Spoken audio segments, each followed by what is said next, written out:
Hello and welcome to SweetSpotDFS. This is your DFS strategy video for the 2021 Wyndham Championship. This is the second video in the Wyndham series, if you want to call it that. The first part being the preview video I put out last night. Hopefully you guys had a chance to watch that one because I'm going to pull out information from that one without much explanation in this one. If you haven't seen the video, don't worry. I'll provide a link, top right-hand corner. Go ahead, drill down on that. Go watch that video, come back here, and you'll have a better understanding of what I'll be covering in this one.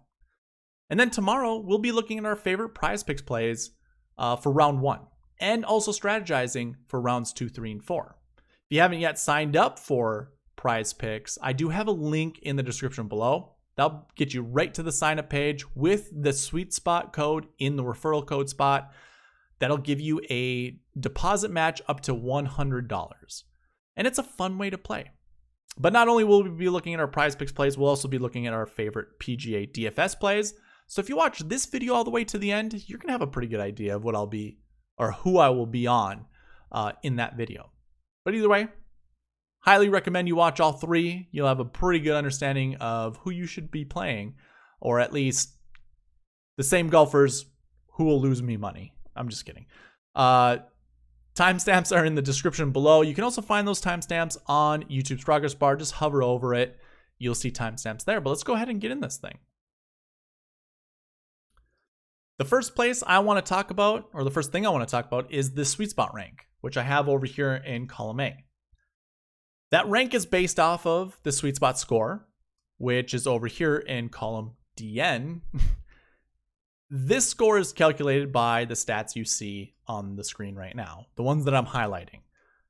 This is pretty much the same every week. It does a pretty good job of highlighting the best golfers in the field.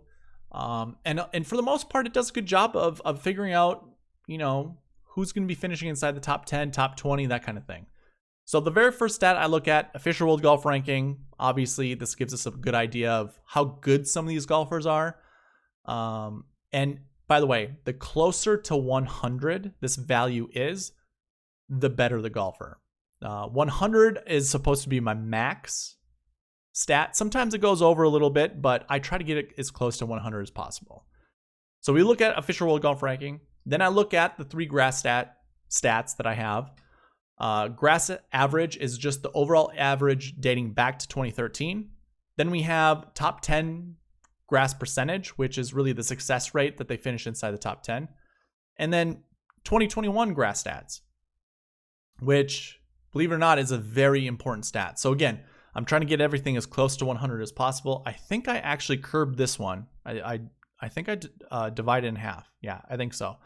And a big part of that is because I don't want a recent outlier to really mess up these ranks. Like there are times where I've had one golfer finish inside the top 10 and their grass stat is the best throughout the whole field. And they've only played one event. So I think that's a little unfair. And I think curbing it is a good idea.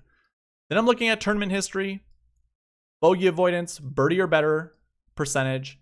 And these 3 stats, I'm doing the same thing as I'm doing in the 2021 grass. These are your recent form stats. I look at the last 8 weeks, their DK average, their recent form average, and their scoring average. Again, closer to 100 is perfect, but I am curbing this one. So I'm dividing this one in half as well. So really the closest to 50, the better. And then I'm looking at season-long DK average and season-long scoring average. So let's go ahead and look at our rankings. Our number 1 golfer is Webb Simpson. That's no surprise. This is Webb's track. He named his kid. You've probably heard this all over the industry, but his firstborn, I think it's his firstborn, is Wyndham. Her name is Wyndham. He has a really good track record here. So him being number 1, it's awesome because my stats are not subjective. I mean, they're subjective in the way that I pick them, but this has been I don't change how I pick my stats week in and week out. It's been the same dating all the way back to the beginning of the season. So it's nice to see Webb Simpson being up there for as many people who might be off of him or think he's too high priced or don't like his ownership. Still rates out pretty well, despite kind of having a little shaky recent form. So I do like the fact that Webb's up there. I do want to highlight the 20th ranked golfer because I'm not going to talk about him most likely. It's Seamus Power. So that he's your 20th golfer in this field. But rounding out the top 5, we have Sung Jae, number 2, Louis, number 3, Hideki, number 4, and Kevin Na, number 5. Now, fun fact, number 5 belonged to Patrick Reed before he withdrew. So obviously Kevin Na moves up 1 spot. And by the way, Patrick Reed's not playing, which is probably a good thing because he had been traveling all over the world, going from England to Minnesota to Tokyo, Japan to Memphis, Tennessee. He wouldn't have to go that far to go to Greensboro, North Carolina, but I'm glad he's taking a break. He has the FedEx playoffs right around the corner. You know, take some time, rest up, spend some time with your family. I think it's a good thing for Patrick Reed. But either way, he's out of the field. Kevin Na, your number 5 golfer. And then from here, I just want to focus on some of the low price guys that make their way or are rated above some of the higher price guys. Like Kevin Kisner, $8,400. He's ranked above the 9K golfers right below him. A lot of hate on Kevin Kisner across the industry. I think a lot of it's because of his recent form. Like he just hadn't been playing well the last 2-3 months. But there was some flashes of decency. I think last week. I think he played last week, right? Yeah, so he finished 63rd, and I believe it was at the WGC FedEx St. Jude. Man, I can't remember. I think it was like he had two really bad scores on his final round. But either way, Kevin Kisner rating out pretty well at this course. I think a lot of it has to do with course history. I don't mind Kevin Kisner, honestly. $8,400 is not a bad price. I mean, I would like to see him in a 7K range, but the fact is this is a good track for Kisner. He's played well here before. 84 is kind of cheap. If he had better recent form, he'd be in the 9K range. Let's be real here. I do like the 9K golfers just under him, like Russell Henley. And I don't mind Adam Scott, but I'm more on Henley than any of the other guys in the 9K range. And I told you I was going to talk about the 7K golfers. Zach Johnson, rated above Will Zalatoris. I like Zach Johnson a lot. Will Zalatoris needs to win in order to make the playoffs next week. Otherwise, he goes to the Korn Ferry finals, and I believe that's true because I don't think he has 3 Korn Ferry wins. Otherwise, he would already be promoted to the PGA Tour, I think. Like Mito Pereira got that 3-win and you're in type of thing. So I don't know. I think Will Zalatoris has to go back to Korn Ferry if he doesn't win this week. That being said, that doesn't make me like him more. I'm rooting for him, but it doesn't mean I'm going to play him. And the fact is he's rated below a lot of these golfers. You know, 10,300. There's 1, 2, 3, 4 golfers. Actually, let me take that back. There are 3 golfers that have a higher salary that are above him. And then there's a bunch of these guys that are actually lower priced than he is, rated better. So take that with however you want to. It just doesn't give me that much confidence in playing Will Zalatoris this week. Although I'm a fan. I like Will Zalatoris. And I do think his iron game is good enough to play here and shoot low scores, which we're going to need our golfers to do. And then we have Johnny Vegas, Patton Kizzire, all in the 7K range, rated above Matthew Wolff, which I believe is true. I have no confidence in Matthew Wolff. I was never really a fan to begin with. I understand he kind of has his trying to be sensitive here, but he's battling depression and stuff like that. So I know he has kind of his setbacks with that. So obviously it'd be nice to see him play well, but when it just comes to us investing money, I can't throw a lot of dollars at Matthew Wolff, regardless of like how much I like him or dislike him. It doesn't matter. So yeah, I don't really trust Matthew Wolff, and I don't really trust Justin Rose. $8,000, too much for me. Last week seemed reasonable when he was 7K. This week, I don't know. $8,000 a little too much. He is rated inside the top 20. I don't know if that really says much because the strength of the field is 283. It was 297 when Patrick Reed was in the field. He took 14 points away. So now it just goes down to 283, which is a pretty weak field. Justin Rose, maybe this is exactly where he should be. 19th, 20th, somewhere in there. So Either way, those are your sweet spot ranks this week. I use these ranks to determine my marquee tee time pairings. So I'll sort by game, and in order to find my marquee tee time pairings, I look at every pairing. So obviously you can see this, Mackenzie Hughes, Luke List, Matthew Neesmith, they're all in group 1, game 1. If their sweet spot score collectively is under 104, and 104 is actually 2/3 of the field.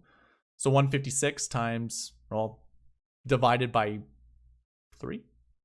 No.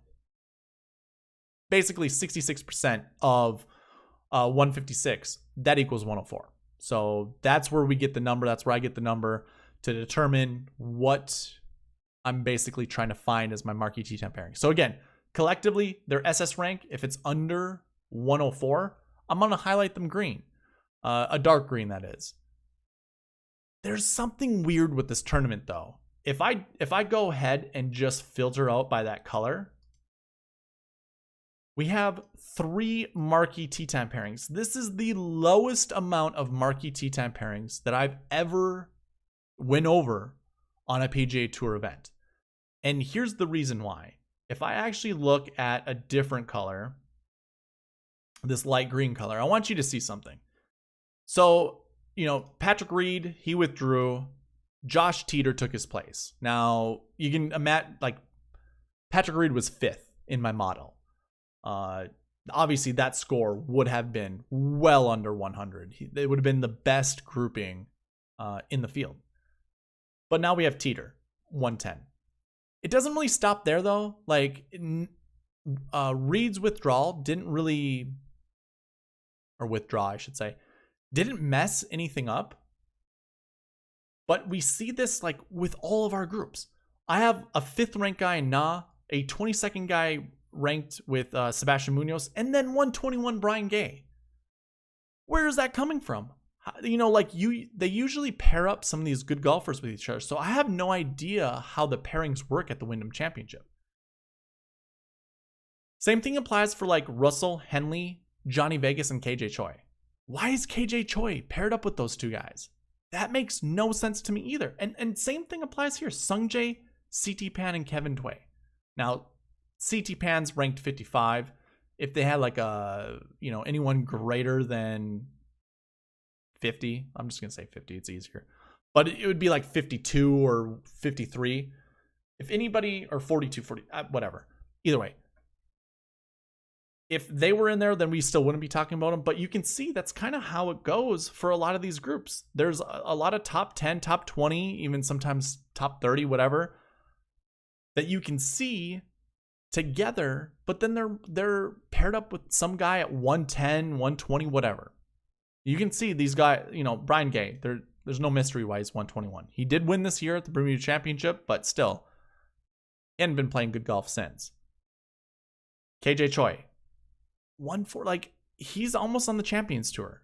Why is he playing with him? And then Kevin Tway, I don't get it. You could put Sungjae in with this group here, and then obviously that'd be a marquee tee time pairing. So all of this that I'm ranting about makes it really difficult to figure out what are actual marquee tee times. Because I like this group outside of KJ Choi. I like this group outside of Brian Gay. I like this group outside of Josh Teeter. And be my guest, play these guys. I don't think it's that big of a deal. In fact, why don't we just go ahead and highlight this dark green? We'll talk about this. I'm going to make, I use font color to determine my PGADFS plays. But either way, we'll mark it like this and then go and look, at our marquee tee time pairings this way. So we have 4. And usually how these marquee tee time pairings work is I would tell you guys, you want to select at least 2 golfers from this group or this pool basically to anchor your lineups around. Because we normally see your optimal, or at least 2 optimal lineup golfers. We usually see 2 golfers in the optimal lineup. Oh man, sometimes brain doesn't work. As you can tell, it doesn't work right. Anyways, we usually find 2 golfers in the optimal lineup within the Marquee tee time pairings.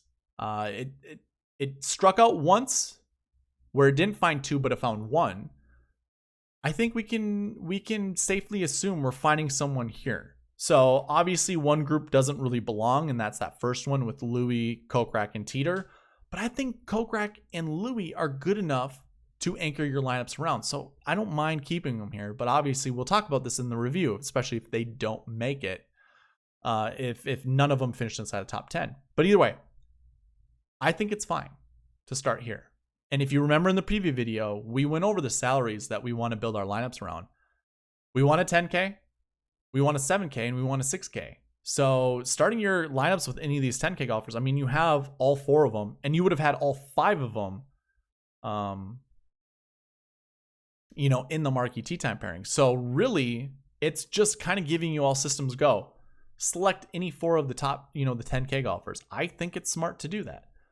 So very first thing that I'm going to do is just go ahead and copy this over to my lineup construction page and put it right there. We're starting our lineups with these guys. And then we want to kind of fill it in with some of the other guys. There is a chance we can have 2 10K golfers inside. No, you can't. Well, there is a chance we have 2 10K golfers in the optimal lineup. In fact, I believe we've had it, right? When we went over the optimal lineups yesterday. Yeah, so we had Webb at 10,000 and we had Henrik at 11.5 in 2017. And I don't think that's the last time we had that. Right. Webb Simpson 11.6, Brent Snedeker 10.4. They were both in the optimal lineup. So there is a possibility we could pair these 2 guys, any of these guys up together to be in the optimal lineup. And I don't think that's a bad way to go about it. Because I don't really care for some of these other guys. I don't care for Rose. I don't really care for Fowler. I do like him, but whatever. I actually like Jim Herman, more than I like Justin Rose. JT Poston's in this group. Like, he's okay. I don't trust Snedeker. I don't trust Varner, and I don't trust Scott, and don't get me started on Teeter. So I guess if we're going to have 2 golfers in the optimal lineup from here, I bet you they're going to both be 10K golfers. So there's going to be a percentage of my lineups that are going to actually start with 2 10K golfers. In fact, when we look at like 2017, obviously that happened. The optimal lineup had 2 10K golfers and above. 2018, same thing applied. 2019, we had an 11K golfer, and then who was the next highest price guy? I want to double check pricing here. It was Rory Sabatini, 9,200. Okay. So we didn't have 2 10Ks. Very close, but we didn't. 2020, I don't think we're going to have it there. Actually, Webb doesn't even fit inside the quote-unquote optimal. But I think we replace, who was it? Kisner at 83 with Webb to get a more realistic optimal lineup. So we don't do Kisner, but we do this. Yeah, this equals 49,700. It was 1 point difference. So we still are using an 11K golfer and then going to 9. So 2 years, we had 2 10K golfers. And that was kind of earlier on in DraftKings pricing. So there could be kind of, I don't know. They've gotten sharper over the years. So maybe that's why we don't see. I don't know. That might not be correct.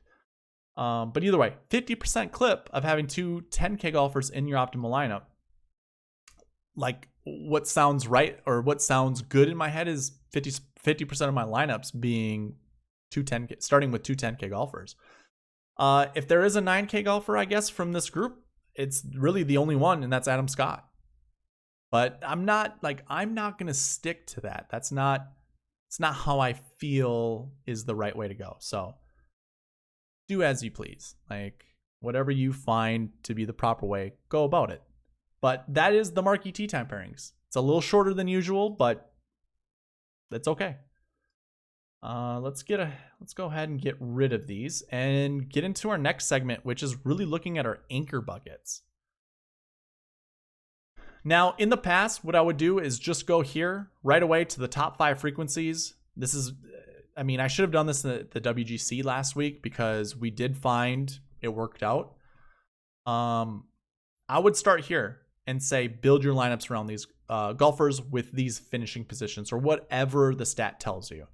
So our first anchor bucket, last year ones. These are golfers who did not play in this tournament last year. Doesn't mean they had course history or not, doesn't tell us. But having a break from playing last year is the number one bucket. We've seen a minimum of 2 every single year finish inside the top 5. So keep that, take that for what it's worth. Same thing applies for top 10s. We're projecting around 3, but I'm only providing around 200 spots out of 600 in my lineups. I base everything off of 100 lineups. 100 lineups equals 600 positions. And this number here is telling you how many golfers of those 600 positions I'm going to fill. So as you can see, max ownership for me, 198, really close to 200. So almost 2 golfers, averaging 2 golfers in my lineups. You can start with 1, you can go up to 3, even maybe 4, probably not, but it's doable. I mean, we've seen a max of 4 inside the top 5, so yeah, definitely doable. So somewhere between 1 to 4, I think, choosing that way golfers who did not play. And then we have 2 recent form stats, and really we're probably only going to talk about these 3. Salaries and strokes gained, I don't have enough data to kind of normalize it, so it's still kind of volatile in a way. I mean, yeah, salary, we've had 4 years of data for both of them. So that's pretty good, but is that really trustworthy? As my other stats go back 7 years, 6 years, you guys can be the judge. And if you do, you can see what the salaries are, 10K and 7K. We know we want a 10K golfer. We know we want a 7K golfer. And I would make the argument we want a 6K golfer as well. And then strokes gained 3s are your positive off the tee, negative putters. But coming back to our recent forms, it's your 20 to 40 range. So over the last 8 weeks, their average finishing position between 20 and 40. And then it's your 40 to 60 range. But we'll tackle that first one first. Minimum of 1. So we want at least 1 golfer in that recent form 20 to 40 range. And as we look, I'm actually projecting around 4. That's because there are 30 golfers in that bucket this year, and usually we see 19. Well, we usually see 20. So we're 10 golfers over what we typically see. With an 18% success rate, and this is looking at every golfer that's ever been in this bucket since I've started recording data, 20% clip is pretty good. And with that being said, I'm reserving 266 spots out of 600 for golfers in this bucket. So again, that 20 to 40 average finishing position over the last 8 weeks. Recent form 1s, that 40 to 60 averaging finishing position over the last 8 weeks. Again, we see 1, at least a minimum of 1 inside the top 5 every single year. But it actually changes with top 10s. We see 2. That's our minimum. We've seen at least 2 inside the top 10 every single year dating back to 2013. I'm projecting 2.84 inside the top 10, but I'm reserving 170 spots. So it's just under 2 golfers per lineup. Again, I'm probably going to go somewhere. Actually, I'll go somewhere between 0, not choosing a golfer in this bucket, up to 4. As you can see, that's kind of the min-max. 1 to 4 for recent form 1s, 1 to 3 for recent form 2s, 2 to 4 for last year 1s. Sorry. So with that being said, since this is kind of our really close anchors, why don't we go ahead and take a look at the golfers in each of these buckets. So last year 1s. Right away, we see Hideki Matsuyama, Louis Oosthuizen. I like that a lot. Why don't we just go ahead, copy them, put them down here, just to give us a good reference of what our last year 1s are. So I'm actually going to highlight this and say last year 1. Okay. So this column, we're going to dedicate to our last year 1s, at least anchor points, right? So, I mean, what I could do, no, we'll just start here. That's fine. I'm not going to make this more complicated than it has to be. We do see Will Zalatoris here. So why don't we go ahead and put Will Zalatoris there? Let's give him a little love. As we look at some of these other golfers, really it's up to you. I would look at Bermuda stats for some of these golfers and try to determine, I'm more in tune or more in depth at looking at this stat. So as you can see, like, doesn't look good for Ricky Fowler. Not saying he can't play well here, but, you know, to me, it's like, load up on some Kevin Na. So if we're going to do multiple last year ones, which obviously I think we should, why don't we do Kevin Na with all of these guys, and then we'll do a non-Kevin Na lineup. And then do we see anybody else that we like? You know, we want 7K golfers. Shouldn't shy away from the 6K golfers, but a lot of these guys down here, anybody ranked over 104, I'm just going to ignore. So why don't we just go ahead? How about we do that? I'm going to select all. We're going to get rid of, we're going to put a condition on this. We're only looking at less than or equal to 104. This should help us narrow down our player pools as well. And then we look at our last year ones. Okay, so we got rid of a lot of the riffraff. Now we have some decent 6K golfers to think about. Camilo Villegas has won this tournament before. So his buckets don't look all the greatest, but a past winner should, you know, not go unnoticed, or it shouldn't go, it shouldn't go unnoticed. My top ranked guy in this 6K range is Matt Kuchar. Do you feel confident playing Matt Kuchar? If you do, go ahead and play him. I personally, I'll play some. I don't know how I feel. I do like the 7K range. It's very small. But why don't we just load up on Joel Damon? Like, that seems like a good idea. And what I'm going to do is I'm going to put Joel Damon right here. Now I'm going to put him in all three. I think that would be my last year ones that I would kind of sit on. If I'm going to give you some consolation picks, I do like Lonto Griffin. I never mind Nick Taylor. He's your B tier, you know, ball striker. No, he's a B tier ball striker. He can go low. He can score really low. So I do like Nick Taylor because of that.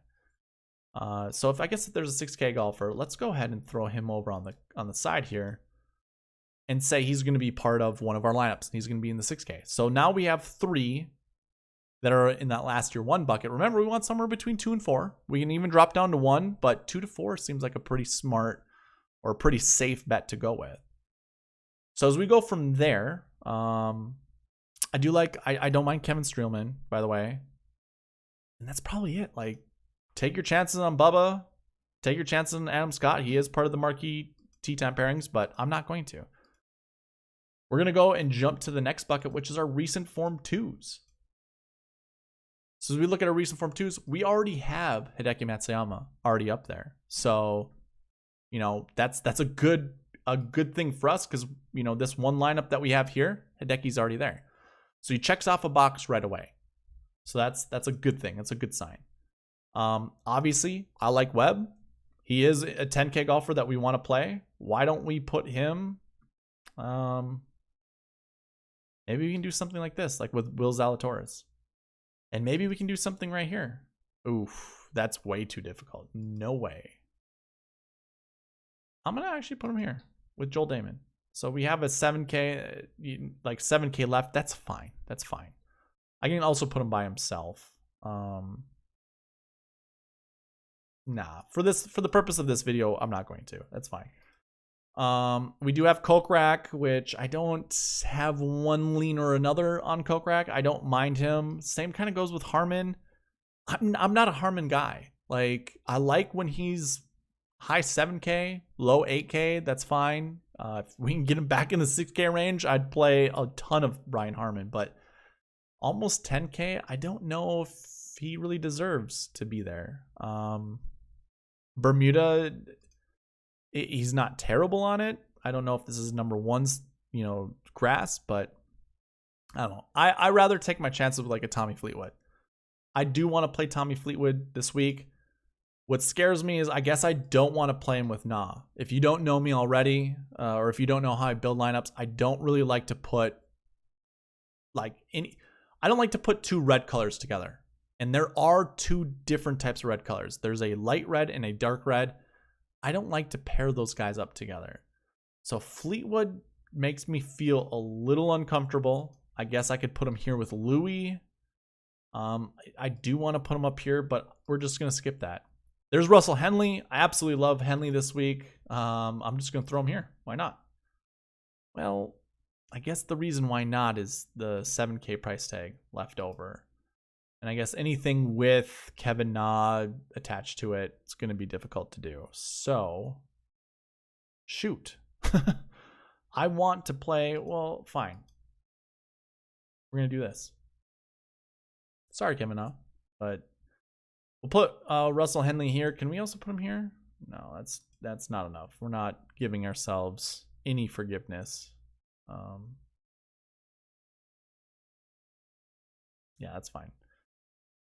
So yeah, but Russell Henley's here. And in all reality, like I wouldn't mind playing Webb and Russell Henley together. So actually, why don't I just do this? Putting those guys together, throwing a Joel Dahmen in there. And why not put it like a Nick Taylor? There we go. So we have our 2 last year 1s. Now I have 2 recent form 2s. Now when we look at our recent form 1s, we can fill in that gap and we have $8,000 left over. Kind of like that. So either way, it's a good start building our laps. I think we can actually add a few more. We do have Kevin Kisner here, which is nice. Kevin Na, there we go. He fits that bill already. Does Nick Taylor by chance? No, he doesn't. We do want 7K golfers, and I do like Zach Johnson. So let's go ahead and throw Zach Johnson on one of these lineups. Gives a little bit salary relief right here. Why not put him here? Works for me, right? And then any 6K golfers that we like down here? There's Jim Herman. I don't mind Jim Herman. Why not put him in one of these lineups? You know, he is a part of the Marquee Tea Time pairings, so we can put him there. And why not put him here? I have no issue with that whatsoever. So there we go. We are almost done building lineups. So yeah, I don't mind those golfers whatsoever.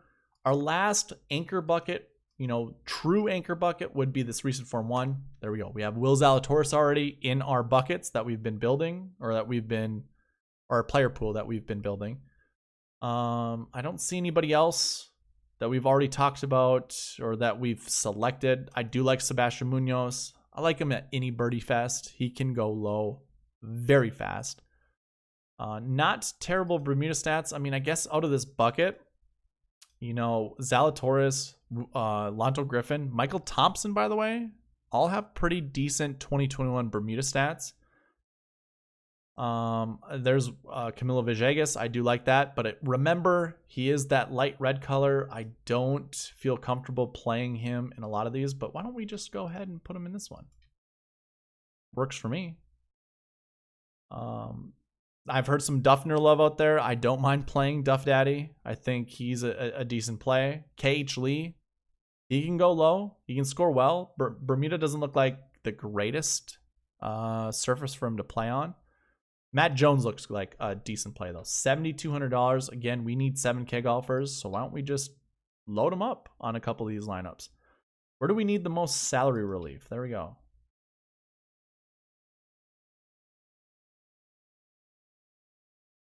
Yeah, we'll just leave it there.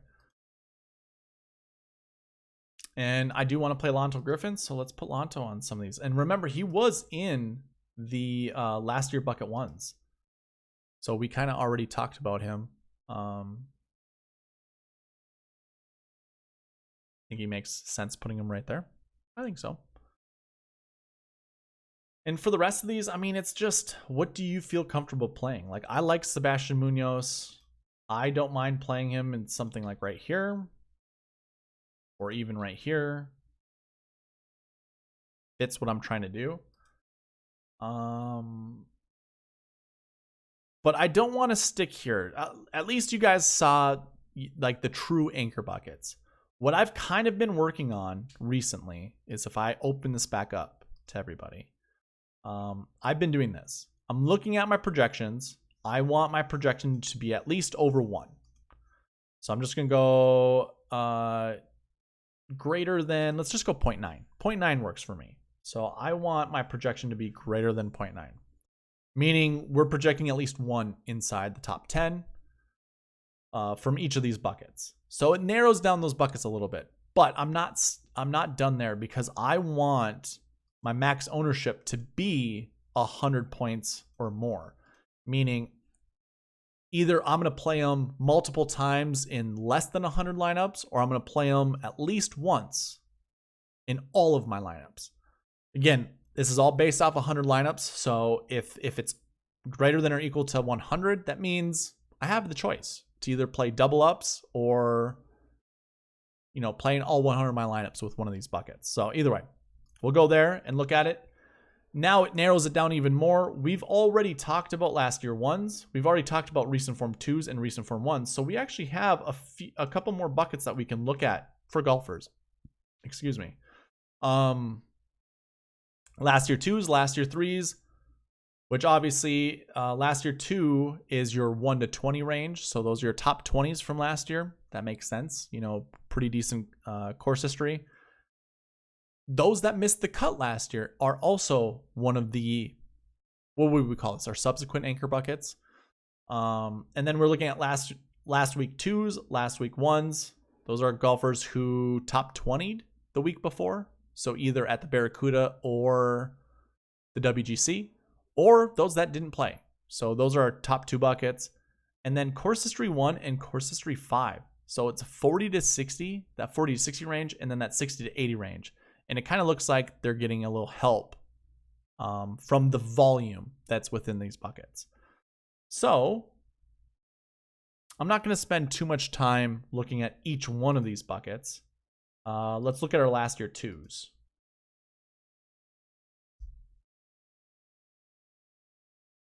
Simpson's up there, so perfect. We've already put him in our lineups. Russell Henley's up there. I like that. I like Sungjae as well. And we have not seen Sungjae in any of those other buckets.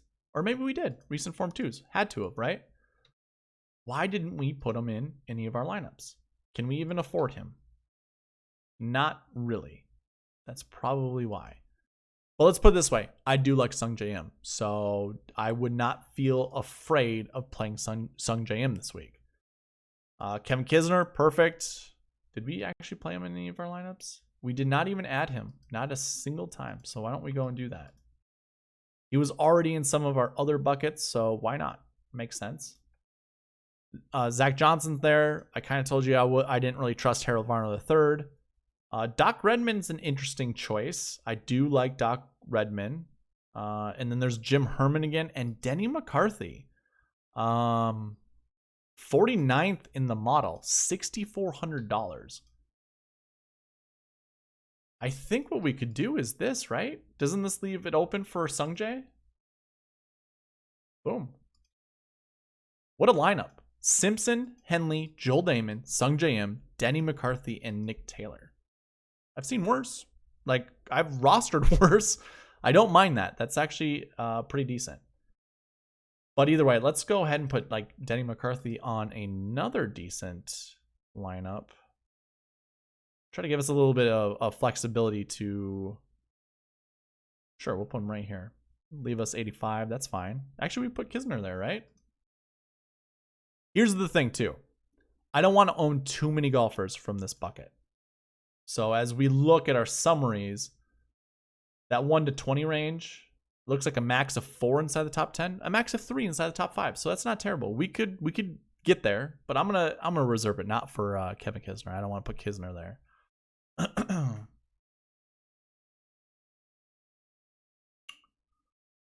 Dylan Fratelli's in here, which is interesting. Shoot. I don't have to force myself to play any of these guys. So let's just skip this bucket. Go to our last year 3s, I believe, right? Yeah, last year 3s. So these are guys that missed the cut. And there we go. Charles Schwartzel. I think that fits perfectly in this group. I do like Charles Schwartzel this week. I can throw him here as well. Works out. I like Charles Schwartzel. Vegas, I don't mind whatsoever. I mean, his biggest weapon is his driver, and that kind of gets mitigated here. So I really don't care for Vegas all that much. I think I just want to look at some of our better Bermuda golfers. Interesting to see Sabatini be in the optimal lineup here a couple of years ago. He has a 16% success rate of finishing inside the top 10 on Bermuda tracks, but his 2021 Bermuda's awful.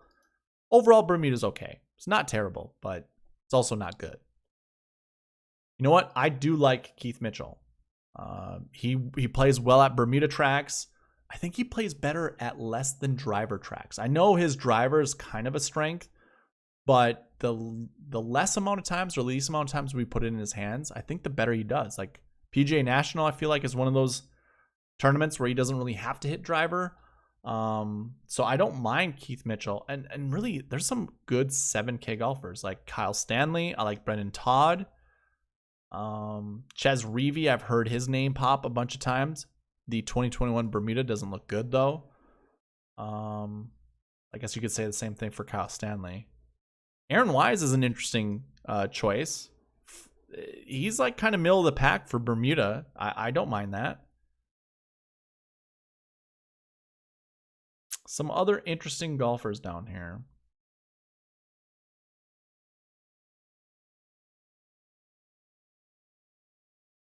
Well, how about this? I want to play all of these guys. So let's go ahead and put Reavie in one of our lineups. So 74 we need to make work. There we go. Good add-on there. I want to put Brendan Todd in the lineup. $7,100 we can throw here. That works for me. Keith Mitchell we like. Why don't we put him right here? Give us a little bit of a boost. Or can we put him here? There we go. That opens it up to Kevin Kisner. We can put Kevin Kisner there. And then who else? Stanley.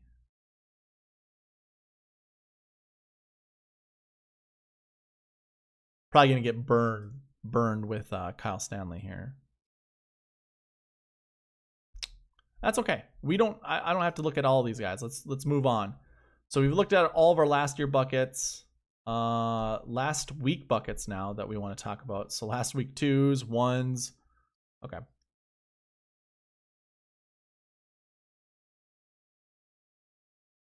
So last week 1s, headed by Henley. So we already have him in play, which is great. We have Munoz. We have Schwartzel. Some other names that have popped up a couple times now: Streelman, Fowler, and Watson. So if you're on those guys, not terrible plays there. I see Zach Johnson, Lonto Griffin. These are guys we're already on, so that's perfect. Taylor Gooch getting a lot of love throughout the industry. Not terrible. Bermuda stats just really aren't there for me to really care for. Here's an interesting name. I've heard a lot of hate here, but Chris Kirk, number 21 in my model. Decent Bermuda stats. I'm going to take the risk and play Chris Kirk. We can leave $400 on the table for this lineup. And I know one of these is going to be a Kevin Kisner lineup, which he's not here. We can make one of them a Streelman lineup, or even, yeah.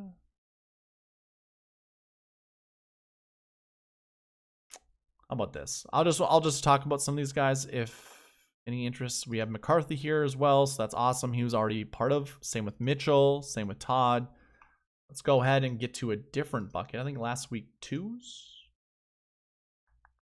Yes, last week 2s. These are your top 20s from from last week. So Matsuyama already, Oosthuizen, Webb Simpson, Zalatoris. They're all golfers already in kind of our player pool. Not gonna play Wolf. Don't care to play McIntyre. Neither do I with Gary Woodland or EVR or even Harold Varner III. I mean, I guess, like, I don't mind playing Harold Varner III, but I'm really looking for an 8K golfer. I'm just kind of going through these golfers for you guys.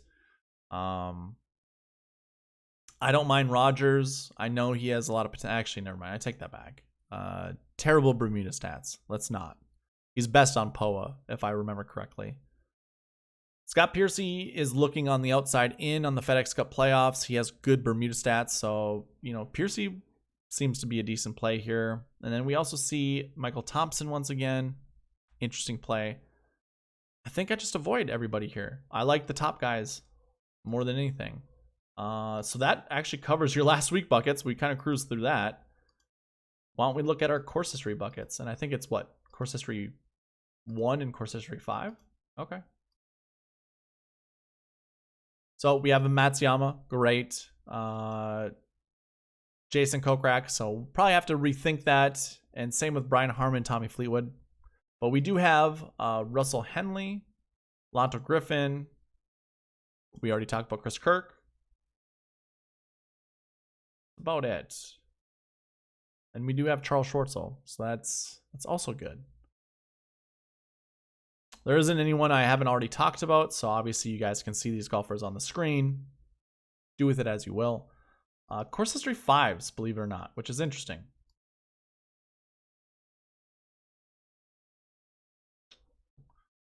I'm not seeing it as to why this is a bucket that's kind of happening. Like, what's so special about this? 7% success rate. We have 38 golfers in the bucket.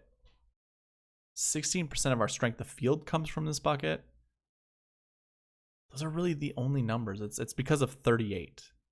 38's a pretty large number, so just volume driven, it's doable. And I mean, we do have Sebastian Munoz. That's great. Yeah, it kind of gives us a little bit more confidence in playing him. Same goes with Matt Jones, Brennan Todd, Keith Mitchell. These are all golfers we talked about. Sure, I guess I'm kind of forced to play Streelman, right? In one of these lineups. Why not? Put him here. And then I'm going to save this one for Kevin Kisner, which I can see him right there. So let's go ahead and put him there. So really, I don't know how many different golfers that I have.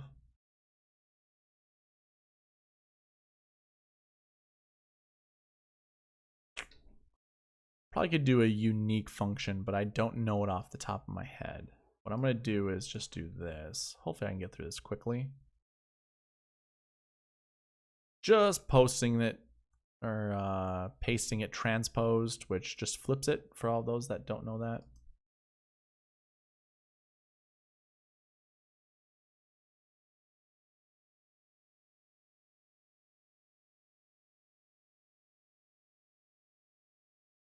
Oops.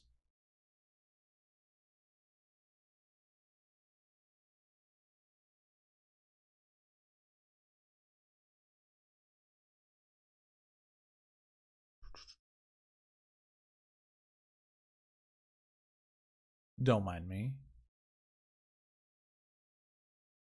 trying to go as quick as possible. I just want to see how many golfers we actually have in our pool. I tell you we're trying to narrow it down, but if we're not narrowing it down, then there's issues. We'll remove duplicates.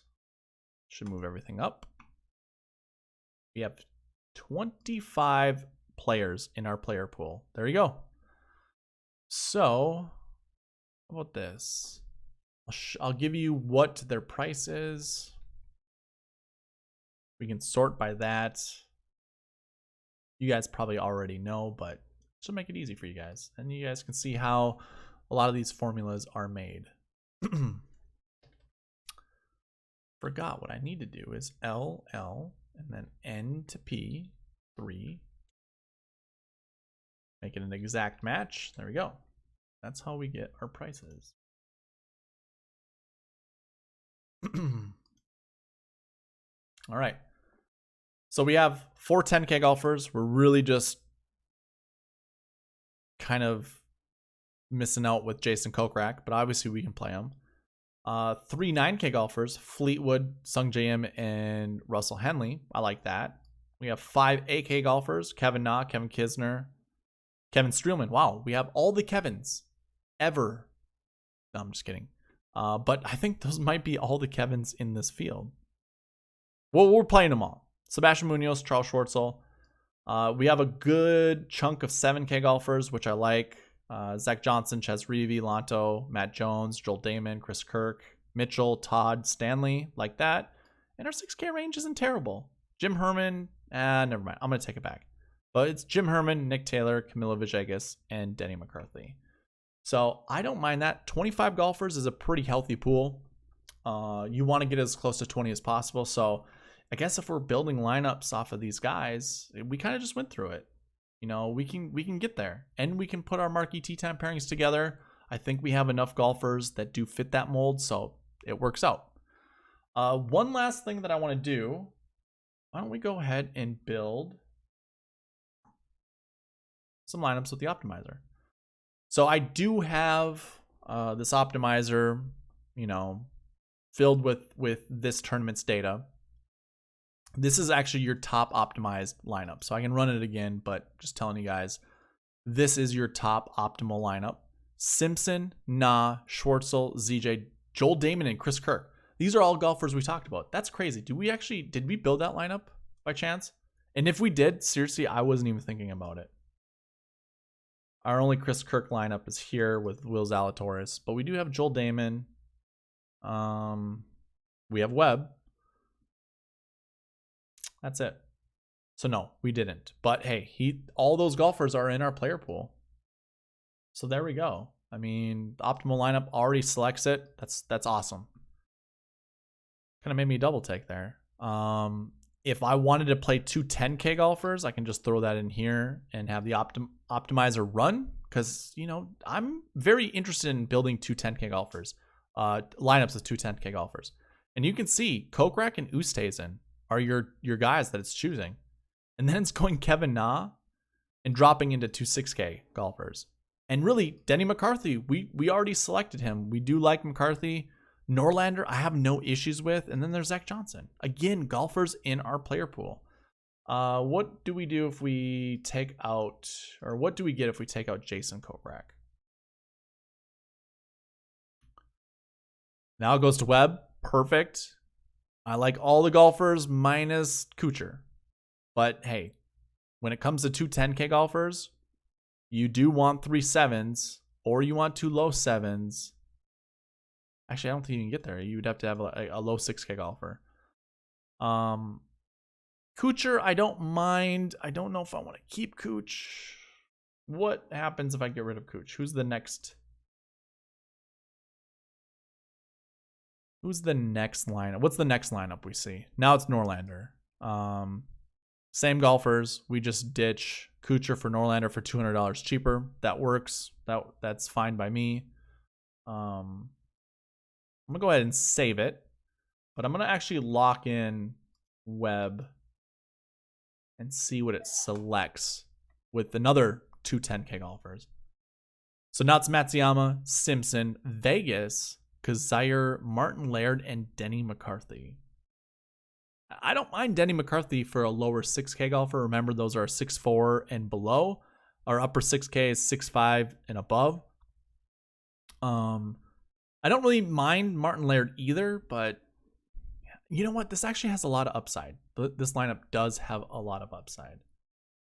So let's go ahead and save that as a lineup. And I think the only other 10K golfer we can choose is Zalatoris. So let's see what it does. Simpson, Zalatoris, Kisner, Griffin. We talked about those guys. Aaron Wise and Robert Streb. I have no issue playing Robert Streb, by the way. I do like Robert Streb.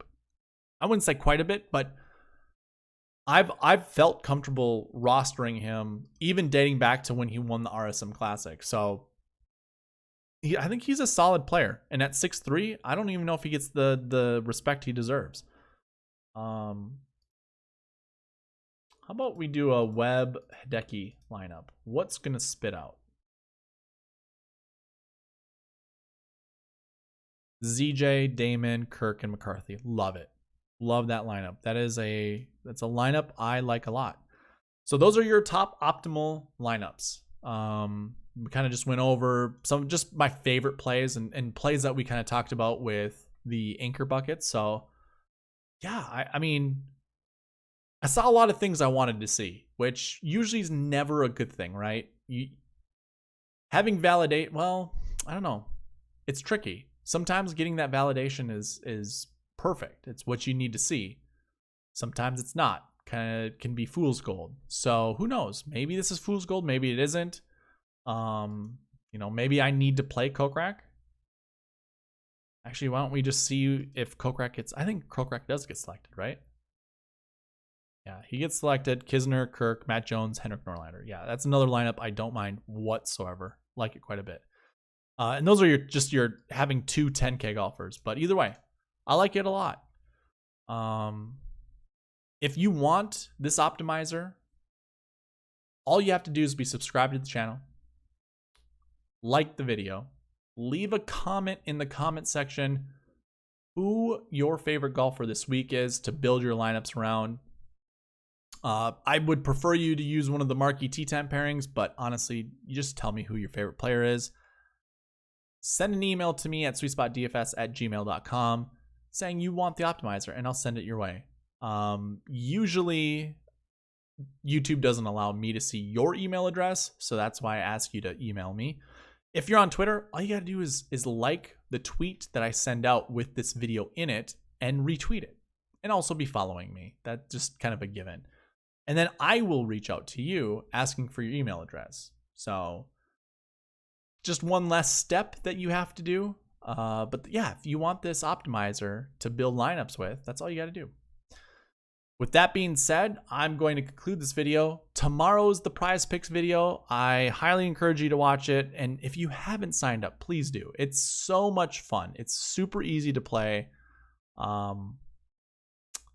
I'm currently sitting at even. I was up 200%, but I kind of gave that money back during the WGC. I did not get WGC right at all, but hopefully changing my fortune this week.